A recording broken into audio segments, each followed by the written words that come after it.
Digam vocês? Talvez não tenha assim. Gente, dá uma baixada um pouco. Tem muita luz aqui em mim. E aí vai estourar a tela aqui, ó. Para a leitura, tá bom? Fica atento a essa questão, quem está na iluminação aí, para me ajudar, tá bom? Para não estourar muito a tela de projeção aqui. Então, irmãos, nosso tema é talvez não dê mais tempo. Por quê? Porque a gente tem uma tendência sempre a deixar para depois. Eu tenho que fazer isso primeiro. Eu tenho que resolver isso. Eu tenho que cuidar da minha vida. Tenho que colocar minha vida em ordem. Eu tenho que casar. Não é, Igor? Tenho que casar. Eu tenho que fazer a faculdade. Eu tenho que passar no vestibular. Eu tenho que terminar de criar meus filhos. Eu tenho que ter uma carreira. Eu tenho que ter um monte de coisa. E a gente não percebe que o tempo está passando. Entendeu? É muito sério. E aí, irmãos, o que acontece? Nós perdemos o nosso tempo e as nossas oportunidades. Eu tenho falado aqui, quem tem me ouvido, principalmente na quarta-feira, tem me ouvido falar o seguinte: nós estamos agora numa abertura de tempo, do tempo de Deus para nós, que é o Kairos. Então agora Deus abriu uma porta para nós. Estamos alinhados com o que o Espírito está direcionando para a igreja, tanto nacionalmente, como para o nosso campo aqui. Então esse é o Kairos de Deus. E nós precisamos entrar nesse mover para que a bênção de Deus chegue. Tem muitas pessoas que esperam para ver, o que vai dar? Será que vai dar certo? Será que vai continuar? E a pessoa perde as suas oportunidades. Então, irmãos, nós não podemos perder a oportunidade, porque talvez não dê mais tempo. Fala para o seu vizinho, talvez não dê mais tempo. O nosso texto de leitura é em Mateus 16, mas eu quero fazer uma oração com vocês primeiro.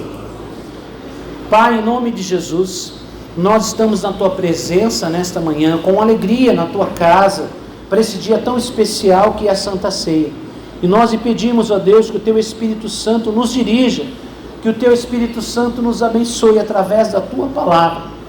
Pai, neste ambiente, nós tomamos autoridade e rejeitamos qualquer ação maligna, contrária, externa, meu Deus, que tente impedir, qualquer ação diabólica que tenta quebrar o ambiente, trazer, Senhor, a memória, trazer à mente sentimentos, pensamentos, Senhor, que possam atrapalhar e que possam impedir. Mas em nome de Jesus, que cada pessoa que esteja aqui presente em corpo, em alma e espírito, Senhor, completamente conectados com o Teu Espírito Santo, para que o Senhor possa trazer a revelação da Tua palavra para o nosso coração e trazer a mudança necessária que nós precisamos para sermos realmente a igreja do Senhor Jesus. Nós lhe pedimos, Pai, e agradecemos em nome de Jesus. Amém. Vamos ler Mateus 16, vamos ler do versículo 13 até o versículo 19. Diz assim: indo Jesus para os lados de Cesareia de Filipe, perguntou a seus discípulos: quem diz o povo ser o Filho do Homem? E eles responderam: uns dizem João Batista, outros Elias, e outros Jeremias, e alguns dos profetas. Mas vós, continuou ele, quem dizeis que eu sou? Respondendo Simão Pedro disse: tu és o Cristo, o Filho do Deus vivo. Então Jesus lhe afirmou: bem-aventurado és, Simão Barjonas, porque não foi carne e sangue que te revelaram, mas meu Pai que está nos céus. Também eu te digo que tu és Pedro, e sobre esta pedra edificarei a minha igreja, e as portas do inferno não prevalecerão contra ela. Dar-te-ei as chaves do reino dos céus. O que ligares na terra terá sido ligado nos céus, e o que desligares na terra terá sido desligado nos céus. Fala amém? Amém. Então, irmãos, essa palavra de Jesus, esse contexto, é um contexto muito importante. Nesse ambiente aqui, Jesus estava em Cesareia de Filipe. Eu falei um pouco sobre isso aqui na quarta-feira, mas eu quero falar que tem uma boa parte dos irmãos está aqui hoje. Cesareia de Filipe. O que tinha em Cesareia de Filipe? Cesareia de Filipe era uma cidade fundada pelos romanos e não pelos judeus, apesar de ser uma terra em Israel. E a Cesareia de Filipe era um lugar maligno, um lugar perturbado, um lugar em que o mal habitava ali. Naquele ambiente havia um templo de adoração a César, ao imperador romano. Isso não era comum na acontecia em Israel. Os judeus tinham aversão à idolatria. Na época de Jesus, eles não faziam nem obras de arte, não tinha nada. Tanto medo que eles tinham de serem idólatras, porque eles sofreram muito na Babilônia e como escravos na Síria. Então eles tinham um medo terrível disso. Então aquilo para eles era uma grande afronta, um templo de adoração ao imperador, porque o imperador se auto-intitulava uma divindade, um deus. Naquele lugar também havia o templo de Pan. Pan era um deus que veio já desde a época dos gregos, né? E tinha um poder de sedução maligno, né? O Pan muitas vezes se apresentava como na forma de um fauno, né? com pés cascos de bode, corpo, né? A perna e os cascos de bode, corpo de homem, cabeça de homem, mas tinha chifres de bode em cima. Então era um Pan. E ele tinha um poder de sedução, né? Ele seduzia. Então havia um templo de adoração ao Deus Pan. E naquele lugar, muita gente não sabe disso, havia um lugar chamado Porta do Hades. Literalmente, portão do Hades. O que é o Hades? O Hades é a linguagem hebraica do inferno. Havia ali em Cesareia de Filipe um lugar chamado Portão do Inferno. Vocês entenderem como era sério o ambiente ali. As portas do Hades. Que lugar era esse? Era um lugar onde as pessoas faziam sacrifícios, adoravam os demônios. Havia até sacrifícios humanos naquele lugar. O ambiente era pesado. Aí Jesus leva os seus discípulos lá, e lá ele inaugura oficialmente a igreja. Pastor, não tinha um lugarzinho melhor para inaugurar ele? Podia ser em Jerusalém, que era a cidade santa, Jerusalém, que era a cidade do templo. Sabe por quê, irmãos?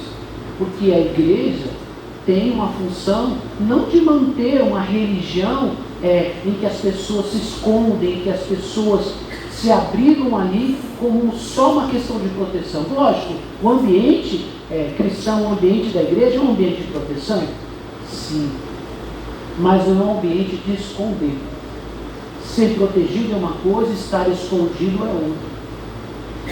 A igreja, ela tem que ir. A palavra que nós temos para a igreja, pessoal, eu anotei aqui para passar para vocês, que alguns gostam de anotar, então é importante, né? Aí, ó, no Novo Testamento, igreja traduz a palavra eclésia. Qual o nome da palavra? Eclésia. No grego secular, eclésia designava uma assembleia pública, ou significa chamados para fora. Chamados para fora. Então, irmãos, a palavra significa uma assembleia, um grupo de pessoas. Da onde vem esse conceito de eclésia? Foi Jesus que inventou a palavra eclésia? Não. Já vinha da cultura grega, porque eles fundaram uma eclésia. Como é que funcionava uma eclésia para os gregos? Era assim, era um grupo de pessoas, cidadãos, que conversavam, que se reuniam periodicamente para tratar de assuntos que importavam para a cidade, para aquele local, né? E ali eles tomavam algumas decisões. Vocês sabem que são os gregos que desenvolveram o conceito de democracia, enfim, alguma coisa que veio depois, em partes para Roma e até os conceitos que nós temos hoje. Então o que acontece? Esse é o primeiro princípio do eclésia, um grupo que se reunia para decidir. Mas os gregos também aproveitaram a questão da eclésia, como na época eles dominavam o mundo, então eles faziam o quê? Eles pegavam um grupo de cidadãos gregos, pessoas que tinham negócios, comércios, e eles enviavam essas pessoas para um outro lugar, para um outro país, para uma cidade. Então aqueles gregos se estabeleciam ali, começavam a negociar, trabalhar, desenvolver a sua vida naturalmente. Só que eles tinham uma função, que não era só se reunirem para lembrar da cultura grega, mas era para ensinar a cultura grega para o povo dominado. Então, quando eles ensinavam essa cultura, eles traziam a ideia de que os gregos tinham uma filosofia, tinham uma cultura, tinham algo bom para oferecer para aquelas pessoas.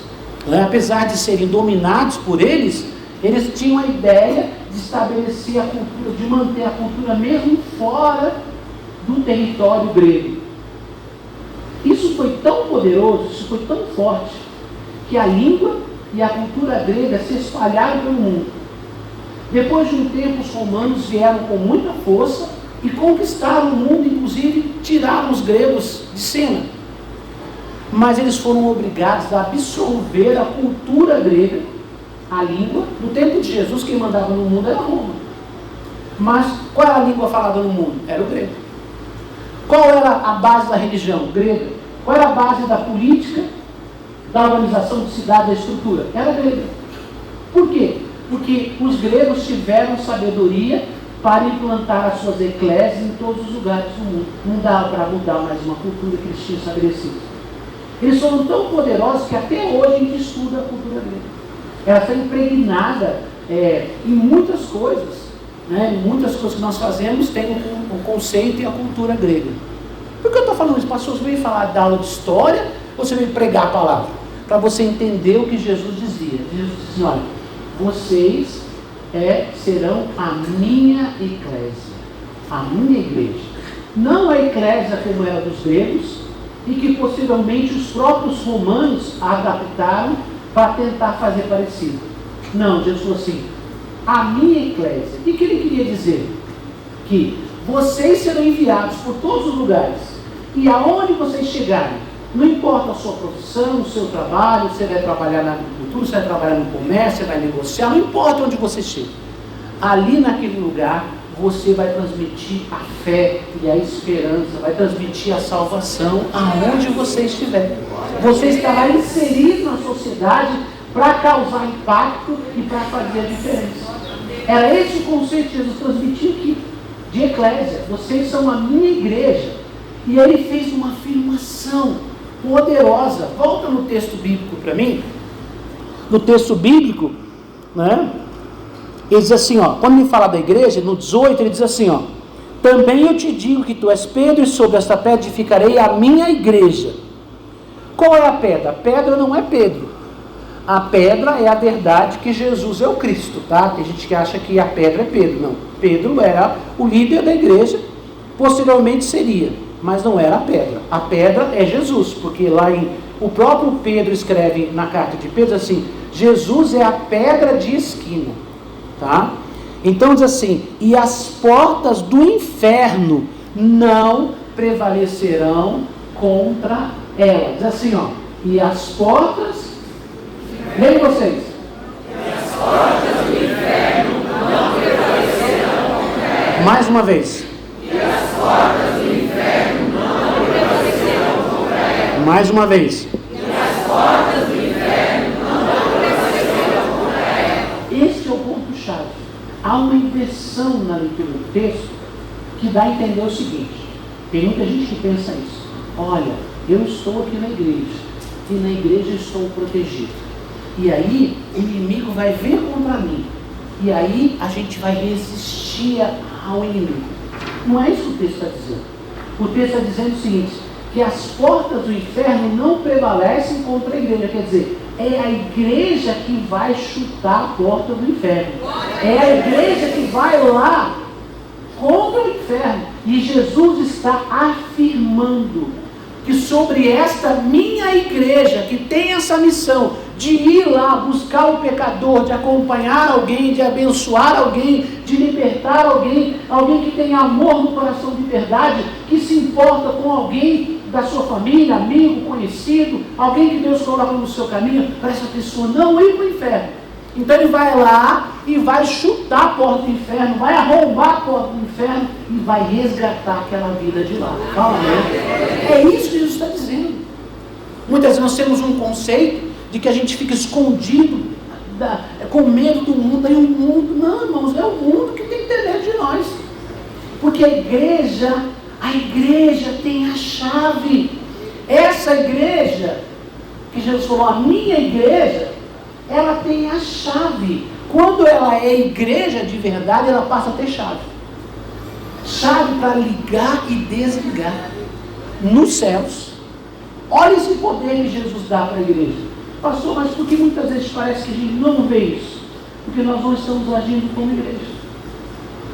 Só pode ter chave para ligar e desligar aquele que é igreja de verdade. Presta atenção.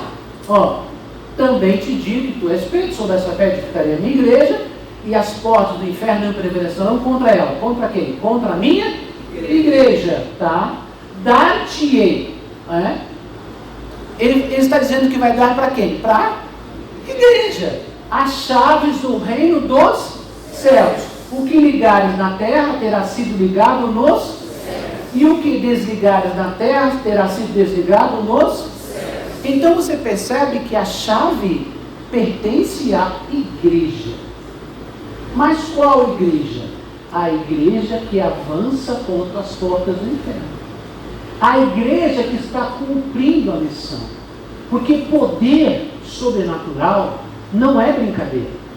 Tem muita gente por aí, às vezes quando a gente vê alguma coisa na internet, gente brincando com o poder, achando que o poder de Deus é brincadeira, ou achando que o poder de Deus é um amuleto, o poder de Deus é um troféu, uma medalha de conquista. Eu tenho poder, eu caio, eu rolo no chão, eu estou voando no culto, eu estou subindo nas paredes.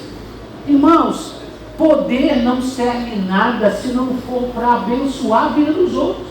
O poder não é para nos encher de poder, para sentir poder. Eu senti um choque, um arrepio, eu senti uma coisa, tudo isso é bom, não há problema nenhum. Mas o que você está fazendo com o poder que Deus confiou a você como igreja? É só para o seu prazer? É como uma cervejinha? É como uma droga que mexe com você, faz você se sentir bem e a vida continua igual? É isso? Em Atos 1,8, Jesus disse, recebereis poder. Fala amém. Amém. Aí, pastor, Jesus falou, recebereis poder. Para o quê?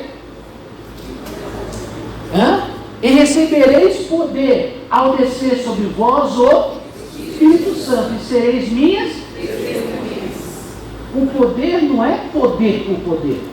O poder é para ser testemunha, para impactar, para abençoar, para mudar vidas, para mudar histórias, para chutar as portas do inferno. É para isso que nós recebemos poder. Se não é para isso, é para quê? Fala para mim. Para quê? É ostentação? Tem crente que tem ostentação. O que é ostentação? A minha igreja tem muito poder, olha lá, o fogo, não sei o quê.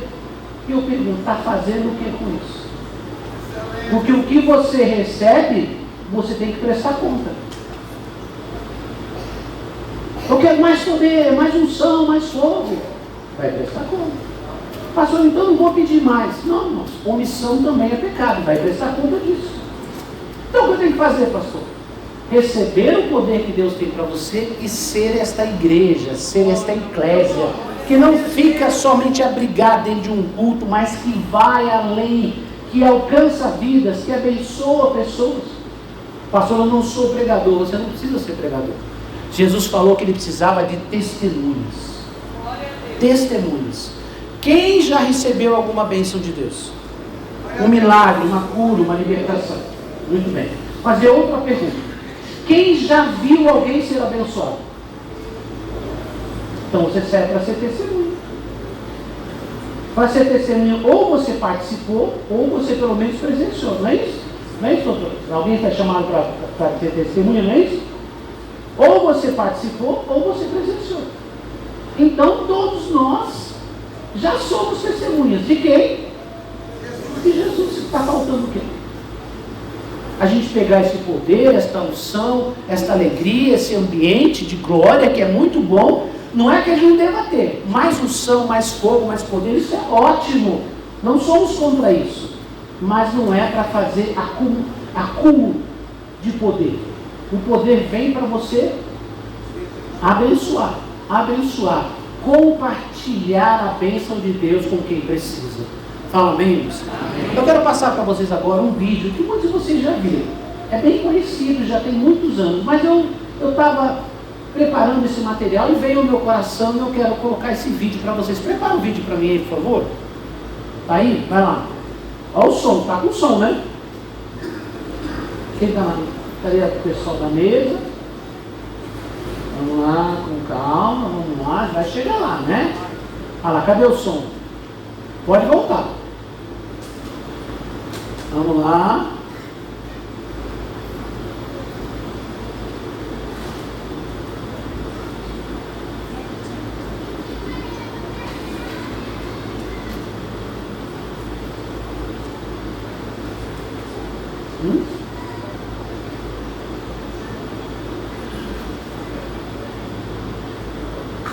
Cadê o som, gente? Vocês não testaram isso, não? Parece que eu mandei antes, né?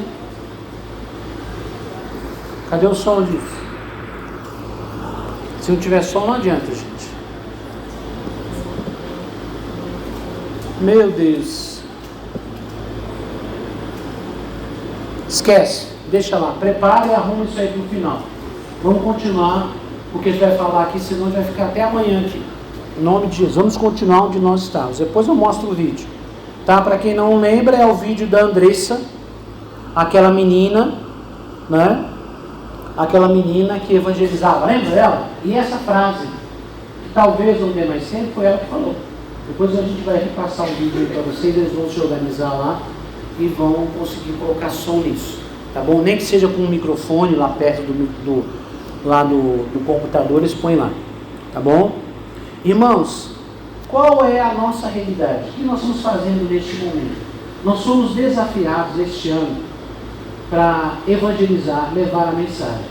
Nós estamos formando um exército de evangelistas e intercessores. Fala amém. Nós estamos estudando aqui nas quartas-feiras, no nosso RCE. Quem não está participando ou não pode vir, tem lá no YouTube, você consegue ouvir as mensagens lá. E aí nós estamos falando sobre a importância dos evangelistas, né, e dos intercessores. Ir até as pessoas, de casa em casa, de porta em porta, fazer alguns movimentos para levar o evangelho. Nós trabalhamos com duas frentes, né, com duas frentes. Uma é a evangelização intencional, aquela que você vai ali intencionalmente evangelizando, levando a mensagem, vai batendo de porta em porta, alcançando vidas. E aquela que você também, no seu dia a dia, como nós vimos aqui o conceito da eclésia, dentro, infiltrados na sociedade, nós estamos ali testemunhando, falando do amor de Deus, sendo referências de pessoas que servem a Deus. Muito do que a gente consegue levar da mensagem está no que nós somos, e não naquilo que nós falamos. Se eu sou coerente naquilo que eu falo, com o meu estilo de vida, eu consigo alcançar muitas pessoas, porque as pessoas veem em mim uma pessoa diferente, uma pessoa transformada, uma pessoa abençoada, e consequentemente, quando eu testemunho, quando eu falo do amor de Deus, ele já viu o amor de Deus em mim, ele já reconheceu a presença de Deus na minha vida. Então eu não preciso argumentar muito. Você tem que convencer alguém de uma coisa e ele vê outra coisa, fica complicado. Ele vê você, sei lá, durante 6 meses, 1 ano na empresa trabalhando com ele. E aí você vê isso. A pessoa é uma. Aí de repente a pessoa fala, eu queria falar do amor de Deus para você. Eu sou da igreja. Você é da igreja? Nem parece. Nem parece. Agora já é o contrário. Quando você tem um bom testemunho, a pessoa chega e pergunta, você é crente? Você é da igreja? Glória a Deus! Já, pode? Tá? Então prepare para mim, deixa aí, tá? Já vou usar agora, tá bom? Então, irmãos, o nosso testemunho como eclésia tem que estar presente no nosso estilo de vida e naquilo que falamos também. Mais naquilo que fazemos, aquilo que somos, do que aquilo que falamos. Não é que eu não vá falar. Em algum momento Deus abre uma oportunidade para que eu fale.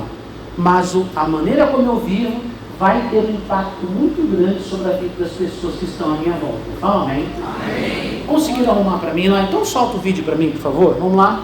Vídeo e áudio.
Quarta-feira, a gente se reúne na minha casa para fazer a cooperativa. A gente faz telha, decupagem, a gente faz biscuit, vidros, a gente faz porta-retrato de EVA, a gente faz imã de geladeira, várias coisas de artesanato. Porque as famílias que trabalham na cooperativa são famílias bem carentes. Sexta-feira eu montei um grupo de oração intercessória. Então cada criança pega esse pedido de oração que vem de várias igrejas e ora por este nome que pegou no papelzinho. Essa oração intercessória é bem interessante porque muitos pedidos já foram respondidos através das nossas orações, né? Porque a oração tem poder. Aos sábados, eu me acordo um pouquinho mais cedo e convido algumas crianças para irem à igreja. Essa é minha semana, né? No sábado da mesma semana, eu me batizei, na outra quinta eu montei meu pequeno grupo. A primeira pessoa que eu fui foi no Robert. Eu disse assim, Robert, tu vai ser muito importante para o pequeno grupo, Robert. Um fazia chamada, outro era diácono, outro era recepcionista, outro era diaconisa, outro entregava a folhinha do tema. Só que cada um que tinha seu cargo tinha que levar 2 amiguinhos. Então o número de crianças foi aumentando. De 10 foi para 20, 25 e hoje se encontram as 45 crianças. O interessante é que através do meu pequeno grupo deu para fazer todos esses trabalhos missionários. Eu sou uma criança normal porque eu estudo, eu brinco quando dá tempo, curto os meus pais, curto as minhas irmãs. Jesus nos dá 24 horas. Se tirarmos 1 hora para fazer um trabalho missionário, entregar um folheto, entregar um curso bíblico, porque Jesus está voltando, Ele está mostrando sinais, profecias, isso tudo já está se cumprindo. Se não fazermos a nossa parte agora, se quiser fazer amanhã, talvez não dê tempo.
Vamos aplaudir o Senhor.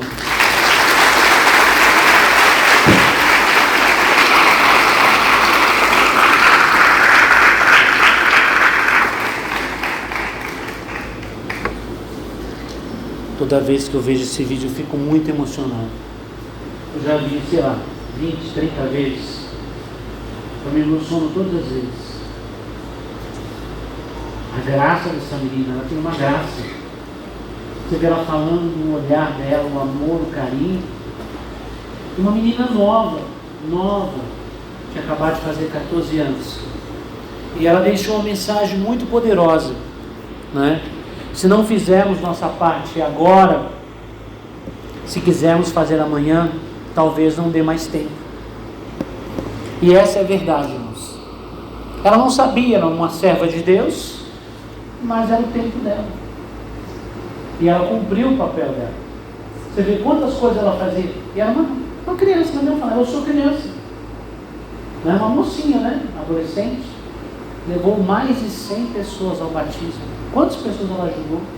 Quantas famílias ela visitando o asilo, abraçando, beijando os velhinhos, conversando, fazendo ali artesanato, com coisas simples. Você vê a casa dela, virou o fundo da parede, não tem nem reboque direito. Ah, se eu tivesse dinheiro, se eu tivesse isso, se eu tivesse aquilo. Irmãos, sempre assim, nunca é suficiente para quem dá desculpas, para quem acha motivos para não fazer. E aquela menina ali trabalhando, ia para o rádio, entregava um folheto, evangelizava. Ela formou um grupo de intercessão com criança. E as crianças traziam os nomes das pessoas, os pedidos que eles pegavam para poder orar. Ela reunia as crianças, líderes com estratégia. Cada pessoa que falava, lembra o jeitinho dela falar, porque ela era de Pelotas, Rio Grande do Sul. Tu, Robert, sotaque do Sul, tu, Robert. Você vai me ajudar. Você vai pegar o papel aqui. Um ia entregar, outro ia ler, outro ia ajudar. Mas para poder trabalhar, tinha que trazer 2 amiguinhos. Eu sabia trabalhar. Então você vê o amor e o carinho nos olhos daquela menina. E ela não está fazendo um vídeo como uma youtuber de sucesso. Eu tenho que mostrar que eu sei falar, que eu faço bem. Não, aquilo é na vida dela, na simplicidade. E Deus permitiu que ela gravasse isso para ser um tapa na nossa cara.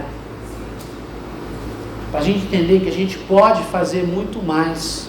Não precisa ter muita coisa, não precisa ter nada a não ser o seu testemunho. Para poder mudar vidas, transformar corações. Amém? E essa é a nossa missão como igreja. Essa é a nossa missão como eclésia. Hoje o diabo tem tentado enganar e enfraquecer a igreja, a eclésia, dizendo que a gente tem que ter muita coisa para fazer a diferença. Não, irmãos. O que precisa para fazer a diferença, nós já temos, que é Jesus. O que vai fazer a diferença na vida da outra pessoa é Jesus. O que vai mudar a vida da outra pessoa é Jesus. É isso. Ah, mas para eu poder falar de Deus eu tenho que estudar teologia. Não, você não tem que estudar teologia, irmãos.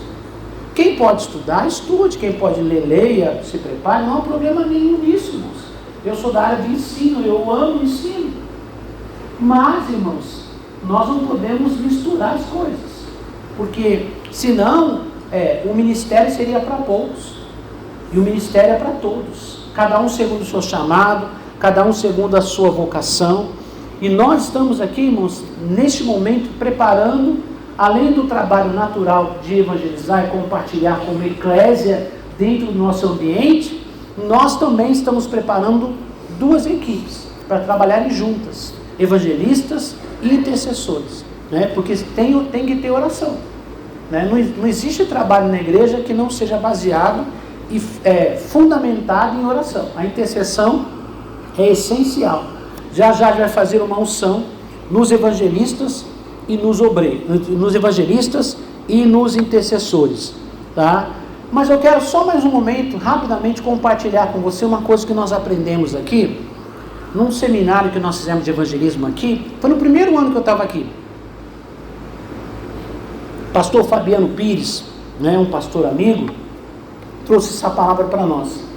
E ele falou sobre as diferentes maneiras de compartilhar a fé, cada um segundo o seu jeito. Deus respeita a sua personalidade, o seu jeito. Não existe um único método para evangelizar. tem que ser assim. Não. Cada um tem a sua maneira, o seu jeito. O importante é que você compartilhe a sua fé com quem necessita. Porque a nossa comunicação vai chegar ao coração das pessoas, segundo a nossa maneira. Não precisa você copiar alguém, mudar o seu jeito de falar. Eu tenho que falar igual fulano. Não, irmão, a gente aqui não é clone. A gente é igreja. Igreja é diversidade.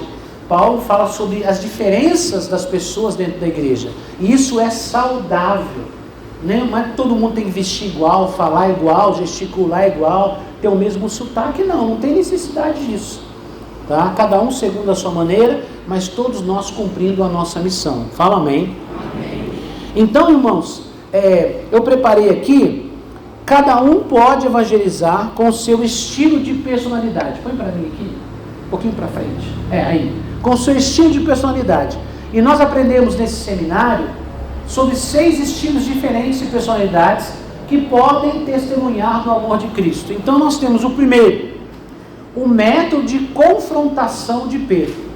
Pedro tinha um jeito mais direto, mais agressivo, ia para cima com sinais, com poder. Esse era o método de Pedro.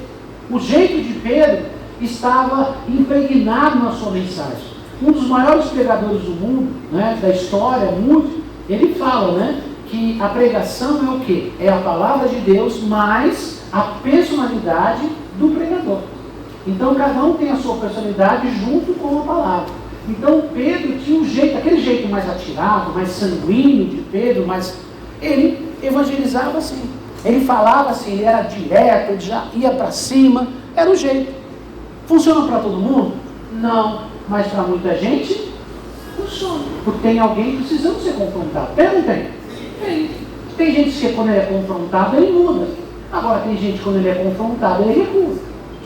Então, você tem que entender que existem maneiras diferentes para falar com as pessoas.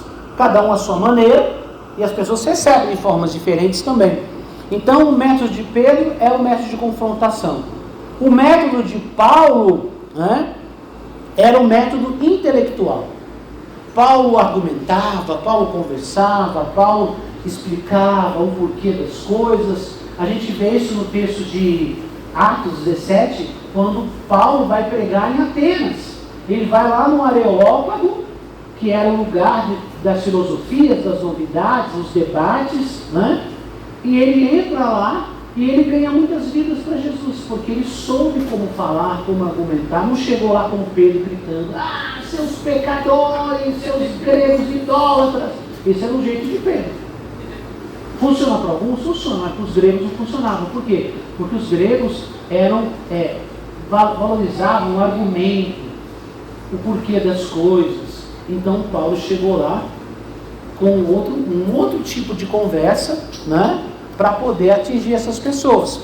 Nós temos o método testemunhal do homem cego. O que é o método testemunhal? Muda para mim. Obrigado. Do homem cego. Qual o método dele? Ele foi curado. Aí Jesus mandou ele sair. Ele foi. Aí chegou no lugar, os fariseus chegaram. Peraí, você não era cego? Era. E quem te curou? Foi o Senhor que me curou. Quem é? Não sei direito, mas eu sei que Ele me curou. Eu só sei que eu era cego e agora eu vejo. Precisou estudar teologia para isso? Não? Eu era cego e agora quem foi? Foi aquele lá. Simples assim. O testemunho, você aponta para quem? Para Jesus. Contar o seu testemunho. Eu era cego, eu não sei. Mas ele era isso, ele era aquilo, ele é mentiroso. Os caras disseram, disso eu não sei. Eu só sei que eu era cego e agora eu vejo. Ele não pode discutir religião, teologia. Os caras queriam discutir religião com ele. Eu não sei de nada que vocês estão falando. Eu só sei que eu era cego, agora eu vejo. E acabou a conversa. Então, irmãos, tem um método também interpessoal de Mateus. Qual o método interpessoal de Mateus? Mateus, irmãos, ele era um cobrador de impostos. Ele chamava Levi, Jesus começou a chamá-lo de Mateus. E ele era inimigo de Israel, porque ele trabalhava para Roma. Cobrador de impostos, era um traidor da nação de Israel. Jesus trouxe para o grupo, né? E quando Jesus chamou, ele estava numa alfândega, né? Ele estava ali no local onde se cobrava os impostos. E aí, Jesus convidou e veio. Naquele dia, irmãos, o que ele fez? Ele deu um jantar na sua casa e falou: Jesus, o senhor vem jantar na minha casa. E Jesus foi com os discípulos, né? E aí, o que Mateus fez? Mateus convidou todos os seus amigos para irem jantar lá também. Quer dizer, ele não sabia pregar, mas ele conseguia levar os amigos para ouvir Jesus. E Mateus ia conseguir levar os amigos que os outros não iam conseguir levar. Sabe por quê? Porque os amigos dele eram tudo parecido com ele. Era tudo gente que os judeus não queriam se misturar. Era o tipo de gente que os judeus passariam longe. Quem alcançaria essas pessoas? Quem ia falar do amor de Deus para as pessoas? Os judeus não iam. Precisou alguém de lá, mudado, ir lá e falar: olha, eu encontrei uma pessoa, vai ter um jantar na casa, quero apresentar uma pessoa para vocês. E aí ele levou vários amigos naquele jantar para conhecerem Jesus também. Amém? Então o método dele é interpessoal, de relacionamentos, de amizades. Nós temos o método de convite da mulher samaritana. É um dos textos bíblicos mais conhecidos, né? A mulher samaritana é aquela que Jesus conversou com ela no poço, que tinha a vida toda errada, e Jesus foi abençoando, conversando com ela. Quando ela ouviu ela entendeu que Jesus era o Salvador, ela largou Jesus lá, largou o cântaro, que ela tinha ido buscar água, e saiu correndo, foi lá na cidade, e saiu gritando: olha, ele pode ser o Messias, ele falou tudo sobre minha vida, venham ouvi-lo. E aí ela trouxe a cidade inteira lá em cima no poço, para poder ouvir Jesus. Os 12 discípulos, ao mesmo tempo, tinham ido à cidade comprar pão. Veja bem. E eles voltaram, sabe com quantas almas para Jesus? Só eles mesmos. Não trouxeram ninguém para ouvir Jesus, só trouxeram o pão. Agora, aquela mulher que nunca tinha visto Jesus, que nunca tinha estudado teologia, que tinha a vida toda errada, naquele momento ela encontrou Jesus. Ela saiu dali e convidou a cidade inteira. Fala amém, irmãos? Então, ela fez o quê? É um método do convite. Venham ver. Eu não sei pregar, eu não sei falar, mas eu sei que lá tem alguma coisa que você precisa. Vamos lá na igreja, vamos lá na célula, vamos lá participar de uma reunião. Jesus vai mudar a sua vida. Você não está prometendo que você vai mudar a vida da pessoa, você não está prometendo que o pastor vai mudar a vida da pessoa, ou que a igreja vai mudar a vida da pessoa. Você está falando: Jesus vai mudar a sua vida. Venha conhecer Jesus, Jesus vai abençoar você. Fala amém. É difícil demais fazer isso, gente? Tem que ter muito estudo, muito preparo? Não, é simples. E por que nós não fazemos? As pessoas para uma campanha. Sexta-feira aqui a gente tem campanha, toda sexta-feira tem uma campanha de cura, de milagre, de oração, de bênção. Convida uma pessoa, vai, traz alguém, venha junto, acompanha a pessoa. Irmãos, e nós temos o sexto método, não são os únicos, mas são os que a gente estudou aquela vez e eu lembrei para trazer para vocês. O método assistencial de Dorcas. Dorcas, ela era uma discípula do Senhor na igreja primitiva. E ela fazia muitas coisas, ela costurava, ela fazia muitas coisas e ela ajudava muitas pessoas. Ela dava assistência, cuidava, preparava as coisas para ajudar pessoas mais necessitadas, pessoas pobres. E nisso, irmãos, ela ajudava as pessoas com isso, que era o que estava no coração dela, e ao mesmo tempo ela ajudava as pessoas espiritualmente, contando o seu testemunho e levando pessoas a Jesus. Amém? Tá? Então, irmãos, você percebe que existem inúmeras maneiras de você pregar, de você evangelizar, de você ser igreja. Aí a pergunta é: que desculpa nós vamos dar para não fazer? Se nós temos uma história, se nós temos um testemunho, se nós podemos compartilhar, independente do seu estilo e do seu jeito. A gente viu aqui que a questão não é o jeito, a questão é ir e fazer, né? E nós vimos aqui o vídeo da Andressa, né, que ficou aqui. Põe a frase para mim final, que é a frase dela mesmo que eu transcrevi. Põe para mim. Se não fizermos nossa parte agora, se quisermos fazer amanhã, talvez não dê mais tempo. Leiam vocês? Se não fizermos nossa parte agora, se quisermos fazer amanhã, talvez não dê mais tempo. Mais uma vez.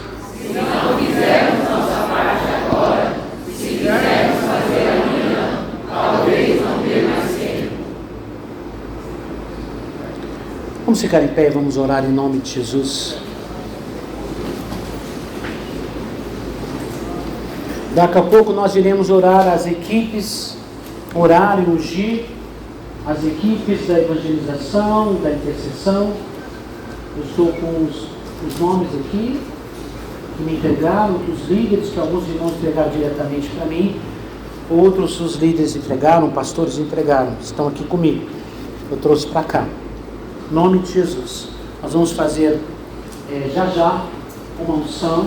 Tem mais nomes? Quem tem, pode trazer. Em nome de Jesus.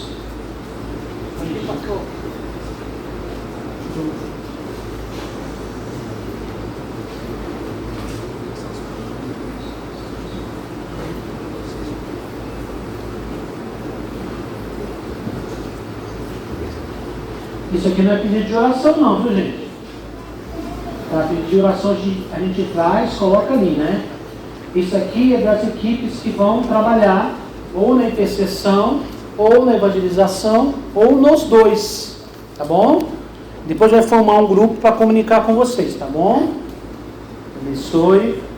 Já. Mas nesse momento, eu quero fazer uma oração com você. Independente se você vai fazer parte desse grupo ou não. Mas todos nós que estamos na presença de Deus, que cremos em Jesus, nós somos igreja. Fala amém. Nós somos o quê? Igreja. E você viu que a missão da igreja, você aprendeu hoje, a missão da igreja, a missão da eclésia é destruir, derrubar as portas do inferno. Fala amém. Que inferno, pastor? Vai buscar demônio lá? Não, as pessoas que estão presas pelos demônios lá que a gente vai buscar. Nós aqui, uma boa parte de nós estamos escravizados pelos demônios. Alguém comprou a nossa briga. Alguém foi lá e falou, você vai comigo, vou orar com você, vou te levar na igreja, vai fazer uma campanha, e assim nós somos libertos. Alguém nos tirou do inferno, fala amém. E qualquer pessoa, biblicamente, segundo a palavra de Jesus, qualquer pessoa que morra sem Jesus vai para o inferno. É sério que eu estou falando, viu, irmão? Jesus não alisou, não. A gente hoje ouve muito falar desse Jesus paz e amor, esse Jesus hippie, que não é não. Ele disse assim, eu sou o caminho, a verdade e a vida. Ninguém vem ao Pai a não ser por mim. Ele falou, ele radicalizou, ninguém. Então ele falou assim, que a pessoa tem que crer, ser batizado para ser salvo. Esse é o caminho, é o princípio, é a porta de entrada. Então, nós temos uma missão como igreja, de levar a mensagem, de levar a palavra e de conduzir pessoas a Cristo. Fala amém. Pastor, eu não sei fazer isso, mas você consegue convidar, testemunhar e convidar, você consegue. Alguns aqui conseguem pregar, argumentar, levar a pessoa, fazer uma oração com a pessoa de confissão, conduzir uma pessoa a Cristo. Pastor, eu não sei, mas você pode convidar, você pode testemunhar, você pode ter, como Mateus, né, juntar os amigos para alguém lá falar com ele. Dá para você fazer isso. Percebendo que não é tão difícil, mas o que nós não podemos, irmãos, é deixar de ser igreja. Deixar de ser igreja. Nós não podemos, de forma alguma, deixar de ser igreja. Agora, esta igreja que derruba as portas do inferno é a igreja que tem a chave que liga nos céus. Quem não é a igreja que chuta a porta do inferno não tem chave para ligar no céu. Porque é só uma religião. Porque você tem conexão, porque você está fazendo o que Deus quer. Então Deus te dá a chave. Porque você é de confiança. E você vai saber usar a chave. Fala amém. Entenda isso. Tá? Para você não ser somente aquela pessoa que vira a vida inteira com o pastor resolvendo as coisas para você. Por quê? Porque você não tem chave, o seu pastor, o seu líder tem chave, você não tem. qualquer coisa você tem que ir lá nele. Todos nós podemos ter chave. Fala amém. É a igreja. Mas a chave de autoridade só tem quem realmente faz a diferença como igreja. Independente da maneira ou método. O importante é que nós sejamos igreja. Nós temos uma missão. A nossa missão é levar Jesus a quem precisa. Fala amém. Esse é o nosso propósito de vida. Não é só algo para fazer de vez em quando. Não. É o nosso propósito de vida.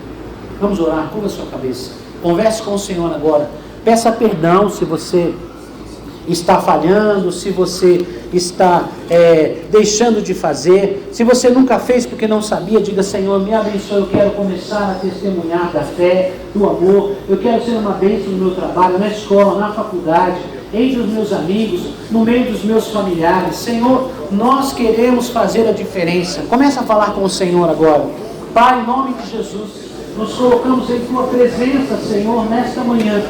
Pai, segundo a Tua palavra, nós liberamos a Tua bênção sobre os Teus filhos agora, Senhor. Nós somos chamados como eclésia, como igreja, chamados para fora, Senhor, para levar a Tua mensagem, para levar a Tua palavra, para levar, Senhor, a oração da fé, para levar o milagre, para levar a libertação, para levar o poder que transforma o pecador. Pai, em nome de Jesus, eu lhe peço, ó Deus, que o Senhor venha abençoar os Teus filhos. Pai, com a Tua graça, com o poder para testemunhar, independente do método, da maneira, Senhor, que como nós aprendemos hoje, mas o importante é que a gente venha falar do Teu nome, que nós venhamos a anunciar a Tua mensagem, o Teu amor, às pessoas que necessitam. Pai, perdoa-nos como igreja, Senhor, porque muitas vezes nos escondemos dentro do templo e deixamos de cumprir a nossa missão. Ficamos aqui, Senhor, alimentando os nossos próprios interesses, orando e muitas vezes jejuando, buscando só para nós. Nos perdoe, Senhor. Pai, porque o Teu mandamento é amar o próximo como nós amamos a nós mesmos. Pai, e nós não temos vivido este amor. E nós te pedimos perdão nesta manhã, Pai, em nome de Jesus. Pai, que nós possamos olhar com um olhar de amor. Assim como o Senhor olhou para o mundo e viu que o mundo estava perdido e enviou o Teu Filho Jesus. Assim que nós possamos olhar com esse olhar de amor, de compaixão para os perdidos e levar a Tua mensagem, seja através do testemunho, da palavra, do ensinamento, das amizades, dos relacionamentos, Senhor. Pai, que sejamos igreja e que as portas do inferno não prevaleçam contra a Tua igreja, Pai. Que esse ano seja um ano, Senhor, de transformação das nossas vidas, de conquista de almas, de bênção para o Teu reino, Pai. Em nome de Jesus, dá-nos a chave que liga no céu e liga na terra, Pai, como Tua igreja, para manifestar sinais, milagres, o sobrenatural, curas, libertações, transformações de vida, Pai. Em nome de Jesus, derrama a unção e o poder do Teu Espírito sobre a Tua igreja, Senhor, nós te pedimos, Pai, para realizarmos a Tua obra, para fazermos a Tua vontade, para levarmos o Evangelho, Senhor, com sinais, milagres e maravilhas. Nós te pedimos, Pai, em nome do Senhor Jesus, meu Pai, em nome de Jesus, em nome de Jesus.